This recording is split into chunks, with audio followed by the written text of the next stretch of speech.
So you want more gold, silver, honing materials, and Una reputations. I know, don't worry about it, I got you.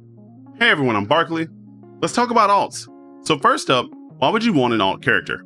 Lost Ark is a game where there's diminishing returns on the efficiency of your time spent on one character. So the main reason to make an alt is to speed up the grind and smooth out progression. Getting started is simple. After you get your alt to level 50, which in most cases will be from the power pass or the knowledge pass in your Stronghold, you can start doing your dailies. But before that, if you have a character in tier 2 or 3, make sure you have the Stronghold honing research.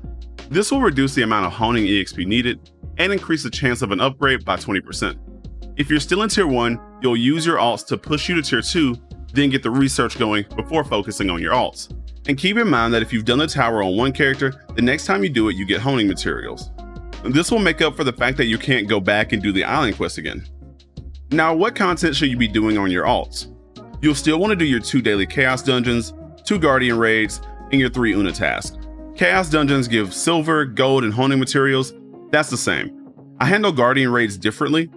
For guardian raids on my main, I always go for the highest level I can, because the higher the guardian raid, the more materials you get. But on alts, especially in tier 1 and 2, where the guardian fights are longer, I'm going for efficiency.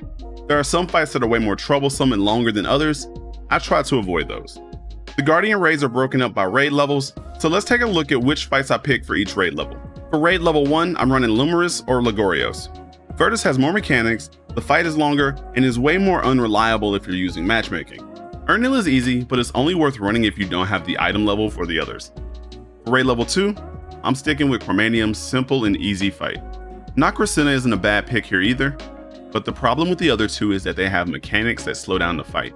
Raid level 3 is my least favorite. I'm running Dark Lagorios until Calvensis. The Dark Lagorios fight isn't bad, it's really simple, but the travel time getting to him is annoying.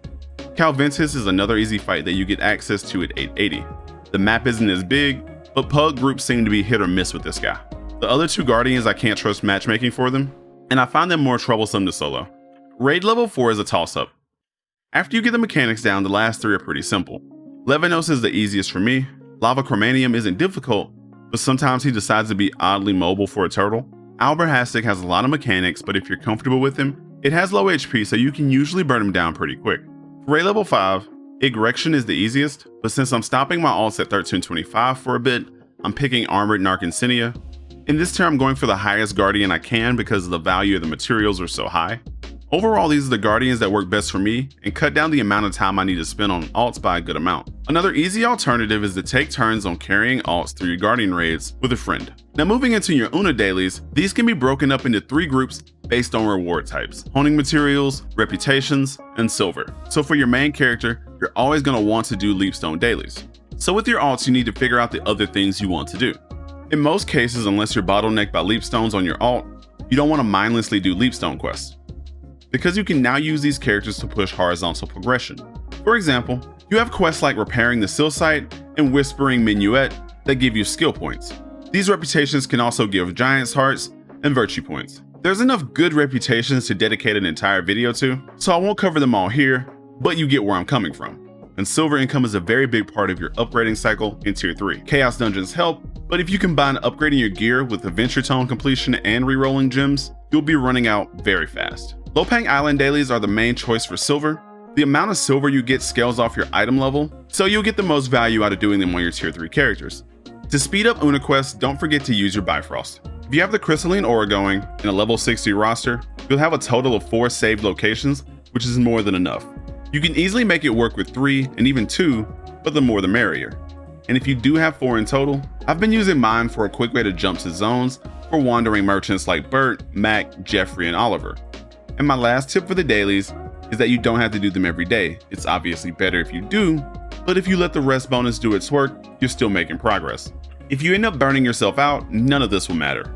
Some people don't understand that, but this isn't the time or place for this conversation. The weekly Una quests aren't as time consuming. You can complete the Chaos Dungeon and Guardian Raid weekly while doing your usual daily routine. And for my 3rd weekly, if I don't like PvPing on the character, I usually just run the Boss Rush one. Like this, you can knock out your weeklies with a small amount of effort. On the topic of weekly content, don't forget to do your weekly Abyssal Dungeons. These are great for gold generation and can give you legendary card drops it'll be big if you do manage to have better luck than me.